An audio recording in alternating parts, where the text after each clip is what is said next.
अस्सलाम वालेकुम everyone, this is me Umar Khan, inspirational speaker and a life coach. उम्मीद है कि आप सारे देखने और सुनने वाले खैरियत से होंगे। प्यारे दोस्तों, हजरत इब्राहीम अलैहिस्सलाम और आग का वाकया।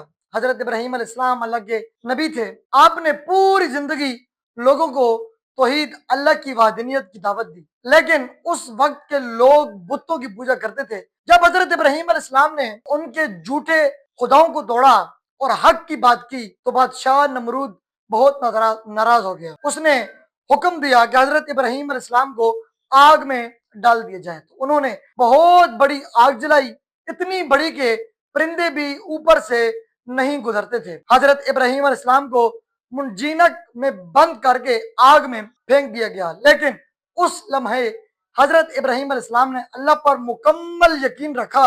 अब जैसे ही हजरत इब्राहीम अलैहिस्सलाम आग में गिरे, तो अल्लाह ताला ने आग को हुक्म दिया कि या नारुकूनी बरदों व सलामन अला इब्राहिम, ए आग तू इब्राहिम पर ठंडी और सलामती वाली हो जाए। सूरत अंबिया आयत नंबर 69 में वाक़या है। अगर हजरत इब्राहिम अलैहिस्सलाम के लिए आग वो ठंडी और महफूज बन गई, न सिर्फ वो बच गए बल्कि सब हैरान रह गए कि आग ने भी हजरत इब्राहिम अलैहिस्सलाम का कुछ भी नाम बगाड़ा। प्यारे दोस्तों, यहाँ इस छोटे से वाक्य हजरत इब्राहीम अलैहिस्सलाम के इस वाक्य से हमें ये सबक हासिल होता है कि जब तुम अल्लाह ताला के ऊपर पूरा यकीन रखोगे, तो दुनिया की सबसे बड़ी मुसीबत भी तुम्हें कोई नुकसान नहीं पहुंचा सकती। क्यों?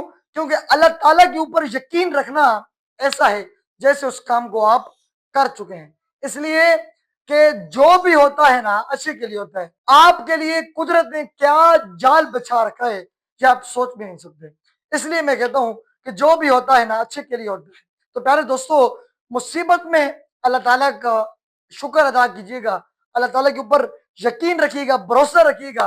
इंशाल्लाह इस दुनिया में, जिंदगी में और आखिरत में भी कोई आपके ऊपर मुसीबत, परेशानी, तकलीफ नहीं आएगी। अगर ये छोटी सी इस्लामिक मोटिवेशनल वीडियो आपको पसंद आई तो इस वीडियो को आगे जरूर शेयर करके हमारी हौसला अफजाई जरूर कीजिएगा और मेरी टीम की भी हौसला अफजाई जरूर कीजिएगा। अपना बहुत सारा ख्याल रखिएगा। मिलते हैं किसी और वीडियो में, तब तक के लिए अल्लाह हाफिज।